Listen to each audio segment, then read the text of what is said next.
వాడి ప్యాంట్ చించి సారీ చెప్పాల్సింది. ఏమైంది? బయట ఎవడో విధవ డెంట్ కొట్టాడు. అది నీ 100th ఫ్లైట్ లోనా? అయ్యో పాపం. ఫైనలీ ఇన్ని రోజుల తర్వాత రేపు నా ప్రమోషన్. కాంప్లెక్స్ మెంబర్ కి ప్రైవేట్ వెహికల్ అవ్వబోతున్నా. నిన్నెవ్వడు మిస్ అవ్వలే. చాలా ఇక పద వెళ్దాం.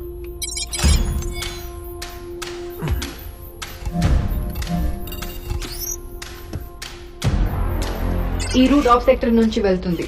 Rebel territory. It is not safe. Commander Manas ప్రత్యేకంగా ఈ కార్గో కోసం అడిగారు. నువ్వు అతన్ని వెయిట్ చేస్తావా? లేదు కదా. పోనీ నీ ఇష్టం. All systems check.